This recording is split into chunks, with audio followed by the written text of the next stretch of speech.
오늘 말씀의 제목이 믿음의 건축이라는 주제로 그리스도의 마음으로 기초를 다지기, 우리가 교회를 건축하는 게 아니라 우리의 삶을, 우리의 또 인격을 잘 세워나갈 수 있는 그런 건축으로 한번 오늘 말씀을 비유로 같이 이야기를 나누려고 합니다.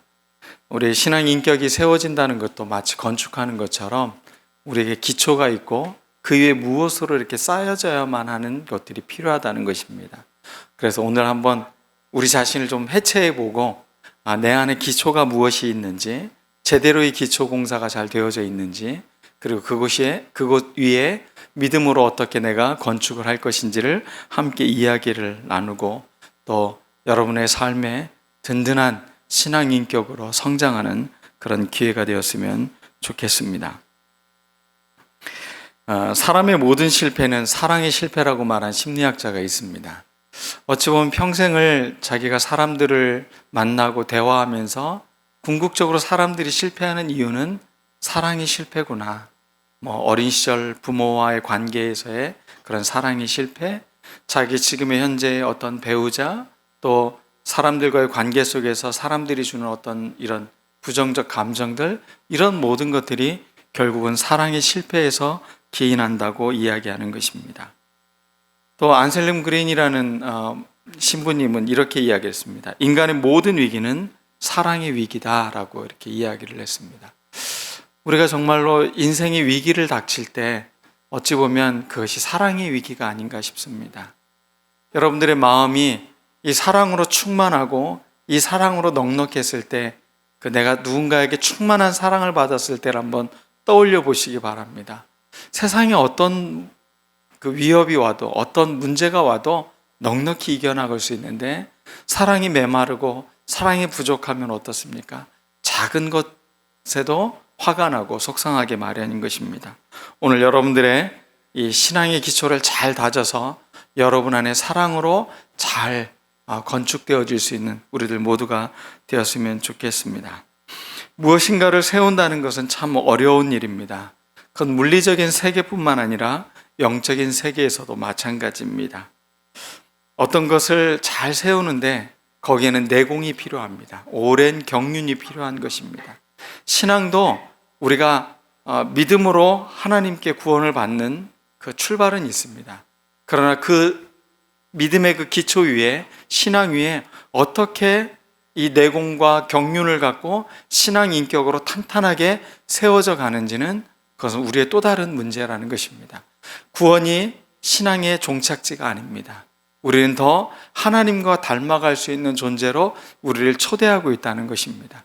하나님의 영광에 참여한 사람들로서 우리를 초대하고 있는 그 초대에 맞는 그런 인격과 삶이 될 수 있는 우리들 모두가 되었으면 좋겠습니다. 바울은 고린도 교회에 복음을 전할 때 지혜의 아름다운 것으로 하지 않았다라고 말하고 있습니다. 아테네에서 사도 바울이 복음을 전하다가 많은 사람들의 어떤 그 분노에 찬 것으로 인해서 어찌 보면 아테네에서 쫓겨났습니다. 그 위협을 피해서 도망쳐 나온 거죠. 그래서 디모데와 다른 제자들과는 함께 이 고린도 교회에 오질 않았습니다. 혼자 와서 이 고린도에서 그들이 올 때까지 기다리면서 이렇게 사역을 하기 시작을 했습니다. 그리고 그때 아주 소중한 사람들을 만나죠. 그 사람들이 누구죠? 이탈리아에서, 로마에서 다 쫓겨난 사람들이에요. 유대인들을 쫓아내라고 해서 이 사람들이 지금 쫓겨나서 그 고린도 운하 쪽으로 해가지고 고린도에 지금 사람들이 잠시 정착해 있는지 머물러 있는 사람들인 거죠. 그래서 이 고린도에는 이 브리스길라와 아굴라가 호황을 맞았습니다. 그 이유가 뭐냐면 그들이 로마에 있다가 이곳으로 이주해 왔으니까 집이 없잖아요. 그러니 뭐가 필요하겠어요? 집을 대용할 수 있는 텐트가 필요했습니다. 장막을 깁는 일을 했던 게 브리스길라와 아굴라가 했던 일입니다. 그런데 사도 바울도 랍비들은 자기들이 말씀을 가르치는 것뿐만 아니라 자기의 삶을 영위할 수 있는 기술 교육을 갖고 있었어요. 그래서 장막 깁는 기술을 이 사도 바울은 갖고 있었던 거죠. 그래서 브리스길라와 아굴라의 그 일터에 가서 사도 바울이 일을 했습니다. 열심히 노동을 하고 또 저녁이 되면 사람들을 모아서 그들에게 복음을 전하고 그러한 일들을 계속했습니다. 근데 사도 바울이 그곳에서 마음에 결정한 게 하나 있었어요. 이 그리스라는 나라는 철학의 나라 아닙니까? 그래서 철학이라는 말이 필로소피, 지혜의 사랑이라는 말이잖아요. 그러니까 지혜를 사랑하는, 그래서 수사학과 굉장히 많은 논리학 이런 것들로 가득 차 있던 도시가 바로 아테네였습니다. 그래서 함께 본인도 그런 논리를 따라서 그들을 설복시키고자 복음을 전했지만 많은 사람들이 그것에 대해서 굉장히 거부 반응을 가졌고 오히려 자기에게 위협을 당했던 경험을 했습니다. 그래서 고린도 교회에 와서는 자기가 예수 그리스도의 십자가 외에는 전하지 않겠다. 아주 거칠고 단순하지만 이게 진짜 복음의 본질이다 라고 생각하고 고린도 교회에 이 복음을 전하고 있는 것입니다. 아름다운 표현, 훌륭한 말, 지혜에서 나온 것들, 여전히 우리에게도 그런 말들은 참 매력적입니다. 또 좋은 미사여구를 써서 우리에게 어떤 감동을 줄 때 우리는 큰 은혜를 받기도 합니다.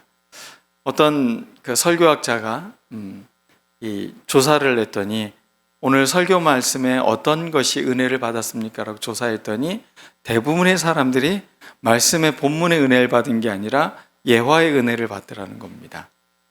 이건 무엇을 말하는 것입니까? 정말로 본질적인 것은 잃어버리고 내 마음에 감동 있는 그 표현, 그런 이야기들에 자꾸 우리들의 마음을 놓치게 되는 것을 이야기하는 것일 겁니다. 오늘 사도 바울이 결단하면서 오늘 이 고린도 교회에게 말하고 있는 십자가에 달리신 예수 그리스도, 왜 그에게는 그것이 믿음의 가장 중요한 기초였는지, 그게 바로 사랑이고 그게 바로 구원의 시작이고 그게 우리를 새롭게 세울 수 있는 은총임을 사도 바울은 너무나 잘 알고 있었기 때문에 그렇습니다. 믿음의 잘못된 재료들을 두고 여러분들이 건축을 했다면 한번 그것들을 한번 내려보시길 바랍니다. 그리고 나의 믿음의 기초 위에 이 십자가의 이 복음 위에 과연 나는 얼마나 제대로 된 것들을 하나씩 세워가고 있나. 사도 바울은 오늘 세 가지를 우리에게 알려주고 있습니다. 그 첫 번째가 무엇입니까? 예수 그리스도가 십자가에 못 박힌 것. 당대의 많은 사람들이 예수 그리스도를 믿었지만 그들은 어떤 마음을 가졌냐면 뭔가 좀 더 구체적이고 더 멋진 어떤 표현들이 필요했다고 생각을 합니다. 그러나 사도 바울이 생각할 때는 이 십자가에 달리신 예수 그리스도의 사랑 외에는 그것을 능가할 만한 게 없다는 겁니다. 그게 사랑의 완성이고 하나님의 사랑하는 마음을 우리에게 보여주신 실제하는 사실이기 때문에 그렇습니다. 여러분에게도 마찬가지입니까? 예수님이 십자가에 돌아가신 게 여러분에겐 사랑으로 다가오십니까? 오늘 그 예배 전 찬양을 불렀던 주님의 사랑이 이곳에 가득하기를 원합니다. 그 찬양이 오늘 깊게 감동이 왔습니다. 그리스도의 사랑이, 십자가에 달리신 그 사랑이 그 온전하게 우리에게 다가올 때 우리의 믿음은 새로워지는 겁니다. 아주 견고해지는 것입니다. 하나님의 증거를 전할 때라고 말할 때 이 증거라는 말이 테스트모니인데 영어로는 또 다른 그 번역본을 보면 비밀이라는 말로 나오기도 하고 또 다른 곳에서는 신비라고도 나옵니다. 하나님의 신비, 하나님의 비밀, 하나님의 증거는 무엇이라고요? 바로 예수 그리스도가 십자가에서 죽으셨던 그 사랑이 바로 신비고 비밀이고 증거라는 것입니다. 그것은 자기를 사랑하는 자들을 위하여 우리에게 보여주신 하나님의 사랑임을 말하고 있습니다. 그런데도 놀랍게도 사람들은 이 사랑을 왜곡했다라는 것입니다. 그리고 그것을 이해하지 못한다는 겁니다. 그러면서 이사야서 말씀을 인용하면서 사도 바울이 이야기를 합니다. 하나님이 자기를 사랑하는 자들을 위하여 예비하신 모든 것은 눈으로 보지 못하고 귀로 듣지 못하고 사람의 마음으로 생각하지도 못하였다. 사람들의 눈과 귀와 생각들이 다 닫혀 있다는 겁니다. 그래서 그 사랑이 무엇인지를 제대로 분별하고 보지 못하게 되었다는 것입니다. 첫 번째 재료, 그것은 십자가에 못 박힌 주님의 그 사랑을 우리가 기초로 해서 세워나가는 것입니다. 두 번째는 무엇입니까? 사도 바울이 내가 다른 지혜로 너희들에게 말씀을 전하지 않았다. 십자가 외에는 전하지 않았다. 그런데 온전한 자들에게는 내가 지혜로 말한다. 그러면서 뒷부분에는 무엇을 이야기하고 있냐면 지혜에 대해서 이야기하고 있습니다.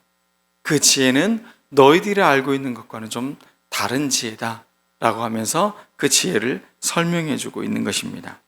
그 지혜는 무엇이냐? 성령으로부터 오는 지혜라는 것입니다.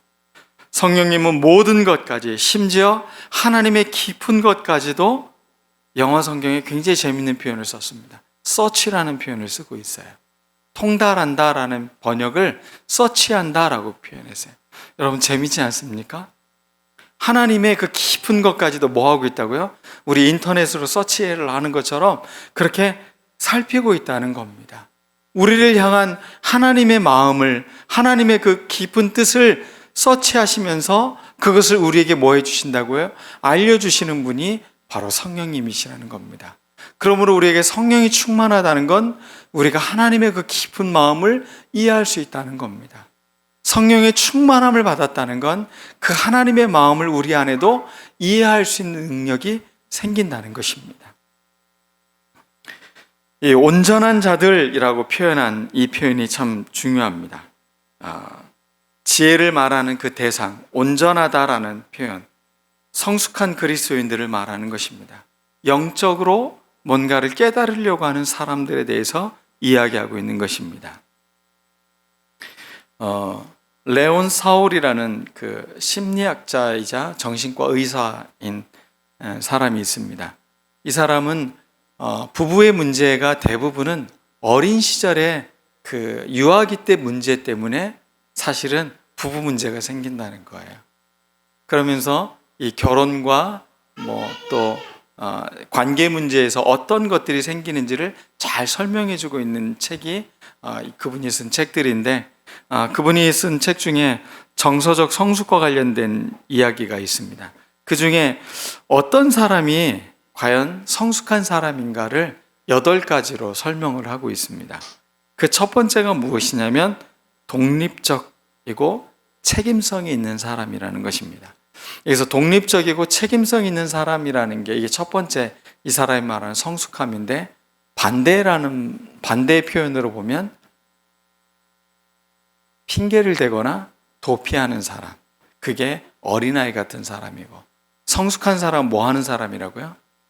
독립적으로 자기가 책임을 지려고 하는 사람이 바로 성숙한 사람이라는 겁니다. 두 번째는 나눌 수 있는 사람, 공유할 수 있는 사람이라는 겁니다. 어떤 사람들은 잘 공유가 안 되는 사람이 있죠. 그냥 자기 것으로만 다 만들어야 되는 사람, 그게 유아틱한 사람이라는 겁니다. 아이들은 자꾸 어떻게 해요? 자기 것만 자꾸 만들려고 하잖아요. 공유할 수 있는 거, 이게 굉장히 중요한 인격의 성숙한 성품 중에 하나라는 겁니다. 세 번째는 사회성입니다. 이 사회성이 가장 중요한 건 협력할 줄 안다는 겁니다. 여러분들은 어떻습니까? 사회성, 협력하고 함께 세워가고 함께 하는 것이 즐겁습니까? 그럼 가장 문제가 되는 이 유아틱한 사람은 어떤 사람이냐? 돕지도 못하고 도움을 받지도 못하는 사람. 사람에게 도움을 요청할 수 있는 것도 성숙함이라는 거예요. 그리고 도움을 받는 것을 또 잘 받고 또 그러한 마음으로 또 남을 돕는 것은 성숙한 인격이라는 것이죠. 그래서 우리가 아이들을 가르칠 때 이건 굉장히 중요한 것 같아요.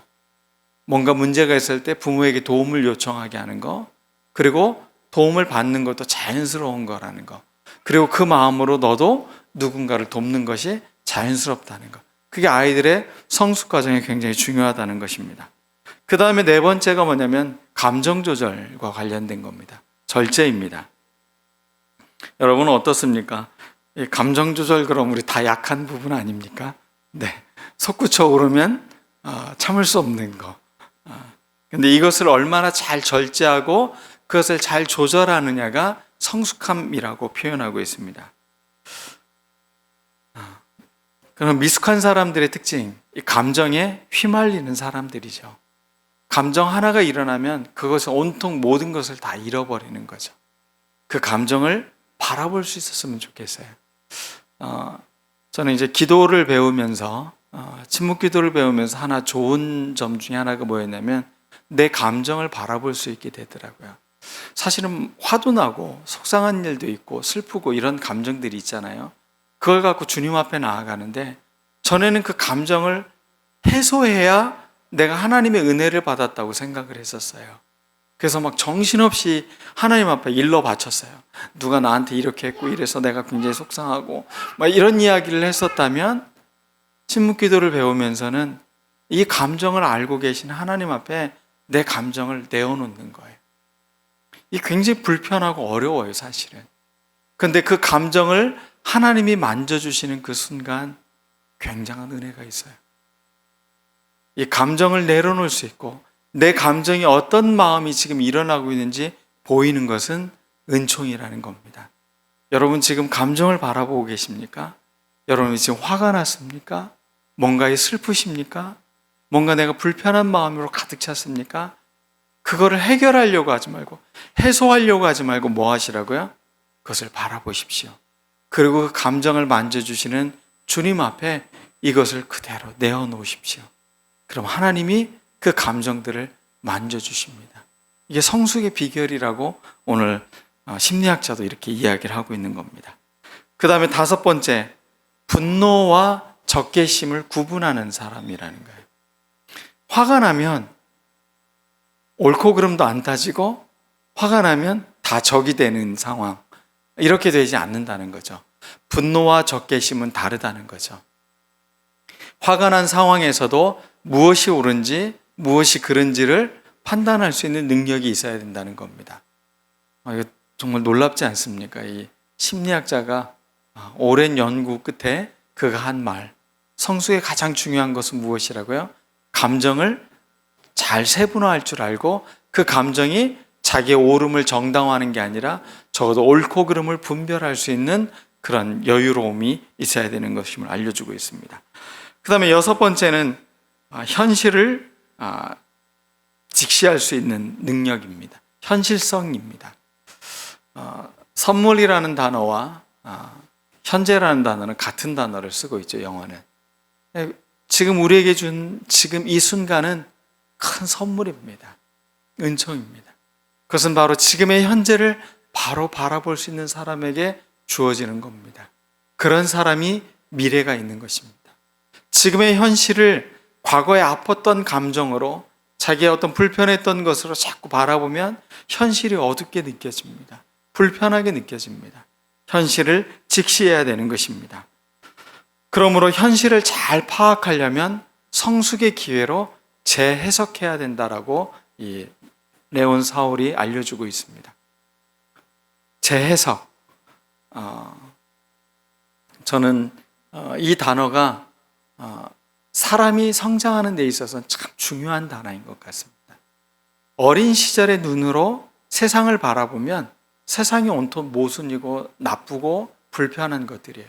그런데 어른이 돼서 그 마음으로 바라보면 달라지는 거죠. 우리는 이 성숙함으로 자꾸 재해석해야 돼요. 오늘 성경 말씀에도 똑같은 단어가 사용되고 있어요. 분별한다라는 말을 영어 성경에선 해석한다라는 표현으로 쓰고 있어요. 여러분, 믿음이 있다는 건 뭐가 있는 거예요? 해석의 능력이 있다는 겁니다. 삶의 현실을, 불편한 현실을 믿음의 눈으로 새롭게 해석하는 능력을 갖고 있다는 겁니다. 그 다음에 7번째는 조화와 균형에 대해서 말하고 있습니다. 그러면서 이분이 굉장히 중요한 것, 성의 문제에 대해서 이야기를 하고 있는데, 육체적인 어떤 욕망과 욕구, 이것과 정신적인 어떤 것들이 조화를 이루게 만드는 거라는 거죠. 그러므로 어떤 욕망에 이끌려서만 살아가는 사람은 성숙한 사람이 아니라 본능에 충실한 사람은 아직도 미숙한 사람이라는 거예요. 그 육체적인 욕망과 정신적인 것들이 균형을 이룰 수 있도록 그것을 조절하는 사람, 이 굉장히 중요하다는 겁니다. 우리가 동물이 아니라 우리가 이성을 갖고 건강한 삶을 살아간다는 건 바로 이것을 조율할 수 있는 능력이 있다는 것입니다. 마지막 8번째로 그분이 말하고 있는 것은 방향성에 대해서 말하고 있는데, 그 방향을, 목표를 향해서 나아갈 때 적응력과 융통성이 굉장히 중요한 성숙함의 요소라고 말하고 있습니다. 우리도 아이들도 역시 방향성이 있어요. 그런데 융통성이 없으면 어떻게 됩니까? 그 문제를 해결해 나가기가 참 어려워요. 우리가 성숙하다는 것, 그것은 바로 이 융통성과 적응력을 갖고 있다는 것입니다. 여러분, 일을 먼저 해서는 안 됩니다. 결혼을 먼저 하는 게 중요한 게 아닙니다. 중요한 건 성숙의 과정이라는 겁니다. 우리가 성숙할 때 사람과 함께 하는 것이 힘이 있어지고 서로를 돕는 것이 되는 겁니다. 배우자가 된다는 건 돕는 배필이 된다라고 말하고 있잖아요. 우리가 사람을 만나는 건 서로 뭐 하는 거예요? 돕고 도움을 받으면서 살아가는 거예요. 거기에 미숙함은 늘 우리를 관계의 문제를 만들어주는 겁니다. 성숙함으로 우리가 사람들과 또 믿음으로 우리가 더 나아갈 수 있다는 것을 우리가 잊지 않았으면 좋겠습니다. 사도 바울은 이러한 성숙한 사람들에게 이야기하고 있습니다. 그 위에 뭘 쌓으려고 하고 있는 거예요? 지혜를 쌓으려고 하고 있는 겁니다. 이런 온전함 위에 그 다음 가져야 될 게 무엇이냐? 하나님의 지혜를 가져야 된다는 것입니다. 영적인 토대 위에 서 있는 사람들, 그들이 발견하는 지혜는 인문학적인 상상력의 수준을 뛰어넘는 거라고 말하고 있는 것입니다. 세상이 말하고 있는 철학을 뛰어넘는 것이라고 말하고 있는 것입니다. 하나님의 지혜, 그것은 성령이 우리에게 깨닫게 해주시는 지혜라는 것입니다. 바울 자신이 자기의 깨달은 것, 자기가 많이 배웠던 걸 갖고 지금 복음을 전하고 있지 않다는 겁니다. 성령님이 주시는 은총에 관련된 것만 내가 너희들에게 전했다.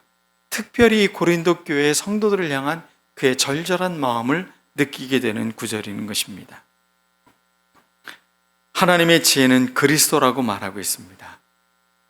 하나님의 지혜, 그것은 세상 사람들이 봤을 때는 참 어리석어 보이는 것이었습니다. 세상 사람들이 봤을 때는 참 무기력한 것입니다. 무능력한 것이었습니다. 당시 제사장과 종교 지도자들의 입장에서 봤을 때 십자가는 자기들의 의도의 성취였습니다. 어떤 의도였습니까? 우리들의 신앙을 흔들고 뭔가 소요를 일으킬 것 같고 사람들의 민심을 동요하고 있는 이 사람을 죽이는 것, 이게 우리들이 하는 십자가라고 생각을 했습니다. 그들이 생각할 때는 자기들의 정치적 안정, 사회의 안정을 유지하는 것이 바로 십자가라고 생각했다면, 그것을 하나님은 무엇으로 만들었다고요? 바로 하나님의 사랑을 보여주시는 증거로 우리에게 만드셨다는 겁니다. 하나님의 사랑은 우리 가운데 있는 것입니다. 그리스도의 사랑이 여러분에게 사랑으로 와닿습니까? 아니면 무기력함으로 와닿습니까? 예수 그리스도를 믿는다는 건 이 무기력을 그리스도의 사랑으로 뛰어넘는 것입니다. 그러므로 여러분들이 무기력하다고 느낄 때, 여러분들이 무능력하다고 느낄 때, 그때 그리스도의 십자가를 묵상하십시오. 주님의 그 십자가는 가장 무능력해 보이고 가장 무기력한 것의 상징이었습니다. 그렇지만 하나님은 그것을 최후의 승리로 만드셨다는 것을 여러분들이 믿는 우리들 모두가 되었으면 좋겠습니다. 당시 정치적 지도자였던 빌라도의 입장에서 봤을 때 십자가는 어떤 것입니까? 뭔가 사회에 혼돈을 일으킬 만한 씨앗을 제거한 것이라고 생각을 했습니다. 그들은 예수 그리스도를 사회에 혼란을 주는 존재라고 생각을 했습니다. 안녕과 질서를 위해서는 저 사람은 죽어야 한다. 그러나 주님은 그 안녕과 질서에 진짜 안녕을 새롭게 열어놓으십니다.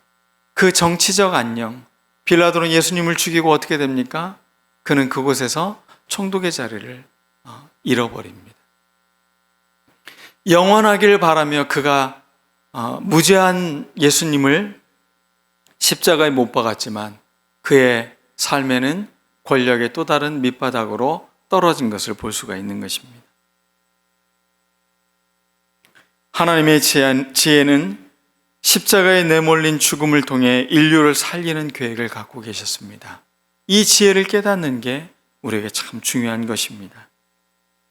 때로는 그것이 무능력해 보이고 무기력해 보여도 하나님은 그것을 통해 놀라운 일을 이루시는 것임을 우리가 깨달았으면 좋겠습니다. 그러므로 세상적인 지혜로는 십자가를 이해할 수 없습니다. 그 이유는 무엇입니까? 무능력해 보이고 무기력해 보이는 희생당하는 것이 그들에게는 전혀 매력적이지 않기 때문에 그렇습니다. 오늘날도 얼마나 많은 영웅주의 이야기들이 판을 치고 있습니까? 영웅이 돼야 됩니다. 우리는 영웅을 기다리고 있습니다. 아직도. 그래서 영화를 보면 이 영웅이 성공했으면 좋겠어요. 뭔가 이 문제를 해결해 줬으면 좋겠어요. 우리는 늘 영웅을 기다리고 있어요. 그러나 십자가는 영웅이 아니라는 것입니다. 주님의 십자가는 사랑입니다. 희생입니다. 그렇지만 그것이 궁극적 승리를 이루는 것임을 우리에게 알려주고 있는 것입니다. 예수 그리스도의 십자가의 은총은 우리에게 무엇을 알려줬습니까? 지식, 지혜가 아니라는 겁니다. 지식과 지혜의 인격적 실체이신 예수 그리스도와 우리는 친밀할 수 있는 관계를 맺게 되었다는 겁니다. 여러분, 예수님하고 친하세요? 네. 친하면 어떻게 됩니까? 사람이 비슷해져 갑니다.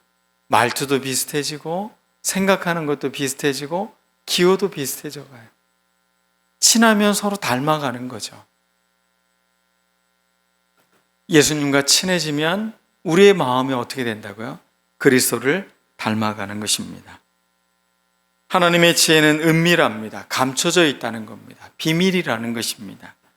그렇지만 그 십자가의 사랑을 깨달은 사람들에게는 활짝 열려져 있는 계시가 된다고 성경은 우리에게 알려주고 있는 것입니다. 마지막 세 번째, 우리에게 쌓아야 될 것이 있습니다. 그것은 바로 영적인 해석이 필요하다는 겁니다.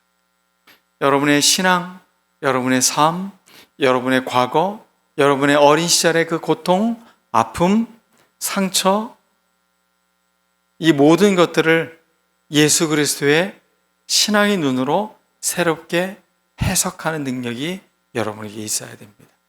그것을 통해 우리가 건강해질 수 있는 것입니다. 우리가 이 선물을 말하되 사람의 지혜에서 배운 말로 하지 아니하고 성령께서 가르쳐 주시는 말로 합니다.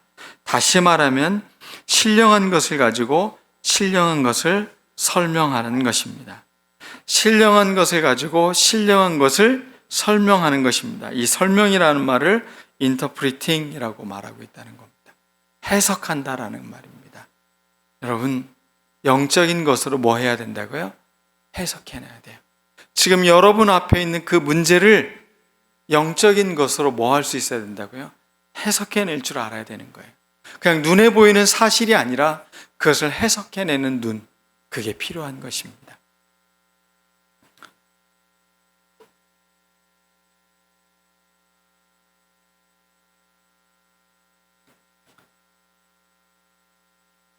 이 해석한다라는 말을 순크리노라는 헬라어를 쓰고 있는데 이게 뭐냐면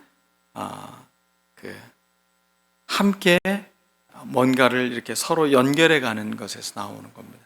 해석이라는 게 뭐예요? 지금의 현실, 믿음이라는 영적인 어떤 지혜, 이것으로 뭐 하는 거예요? 연결시키는 거예요. 그냥 나의 지금의 현실의 문제가 아니라 내가 지금 당한 아주 불편한 것이 아니라 이것을 무엇으로 연결하는 거라고요? 하나님의 지혜, 영적인 눈으로 이것을 뭐 해주는 거라고요? 연결시켜 주는 거라고요. 그러면 달라진다는 겁니다. 우리의 삶이 새롭게 이해된다는 것입니다. 영에 속한 사람은 하나님의 호흡, 성령의 충만함을 간직한 사람들입니다. 오늘 말씀을 자칫 잘못 이해를 하면 반지성주의에 빠지기도 쉽습니다. 차가운 신앙이 되기도 합니다. 또 이것에 너무 앞서가면 영지주의가 됩니다. 영지주의라는 말이 이겁니다. 영적인 지혜, 그것으로 모든 것을 다, 그래서 예수님의 십자가의 죽으심조차도 무엇으로 만들었어요? 그들은 영적인 것으로만 만들었어요. 그것이 우리의 현실 가운데 실제하고 있는 것임을 그들은 부정하는 사람들이었습니다. 그래서 예수님이 죽은 것이 실제로 죽은 게 아닌 거예요, 그들에게는. 그게 바로 초대교회 이단이 바로 영지주의입니다. 그럼 우리 이 두 가지의 것에서 늘 균형 감각을 가져야 되는 겁니다. 지성도 우리에게 필요합니다. 또 영적인 지혜도 필요합니다. 이것을 우리의 삶의 현실을 놓고 균형 감각을 잘 갖추어서 해석해낼 때 우리의 믿음은 새로운 믿음이 될 수 있는 것입니다. 그러기 위해서는 우리에게 이 해석적 눈이 필요한데 이 눈이 어디서 오냐는 겁니다. 여러분에게 무엇이 가득 차 있냐? 성령으로 가득 차 있을 때 이 해석적 능력이 더 힘이 있어진다는 겁니다. 그러므로 우리가 기도하고 하나님께 더 가까이 가는 것은 이 믿음의 해석적 능력을 우리가 갖는 것입니다. 여러분, 바벨탑 사건이 있은 이후에 하나님과 같이 되겠다, 하나님처럼 되겠다고 말했던 그들의 교만이 결국은 사람들의 뭐를 혼돈시켰습니까? 언어를 혼돈시켰습니다. 그러나 성령의 충만함으로 살아가는 사람들은 정확히 반대의 일을 하고 있다는 겁니다. 성령의 말, 영적인 언어로 말을 한다는 것입니다. 혼돈되었던 그 모든 언어들이 성령 안에서는 어떤 언어가 된다고요? 하나의 언어가 될 수 있다는 겁니다. 소통할 수 있다는 것입니다. 서로 교류할 수 있는 것이 된다는 것입니다. 그리스도를 중심에 모시고 우리가 기도할 때 그 소리는 분열이 아니라 하나의 통일된 언어가 된다는 것입니다. 그러므로 우리는 영적으로 충만한 믿음의 사람들이 되어야 되는 것입니다. 말씀을 마치겠습니다. 성령의 충만한 은총은 그리스도의 십자가의 비밀을 깨달은 자에게 주어지는 것입니다. 그러므로 우리는 그분을 닮아 살아가야 됩니다. 닮아간다는 것은 외형적인 것뿐만 아니라 생활을 닮아가는 것뿐만 아니라 마음이 닮아 있는 것입니다. 우리는 그리스도의 마음을 가졌느니라. 사도 바울이 이 고린도 문제 많았던 이 교회에게 강조하고 있는 게 무엇이냐? 우리는 그리스도의 마음을 가졌다. 이 마음으로 해석해내지 않으면 교회는 혼돈스러워진다는 겁니다. 갈등이 생긴다는 겁니다. 파벌이 생긴다는 겁니다. 우리 안에 그리스도의 마음을 가졌을 때 우리의 존재는 새로운 존재가 되는 것입니다. 예수님과 잘 어울리십시오. 그리고 그분의 마음을 더 닮아가는 우리들 모두가 되길 간절히 축원합니다. 기도하겠습니다. 오늘 믿음의 건축을 쌓기를 원하는 여러분들, 그리스도의 마음으로 우리가 든든히 세워져 갈 수 있도록 해달라고 우리 다 같이 기도하겠습니다.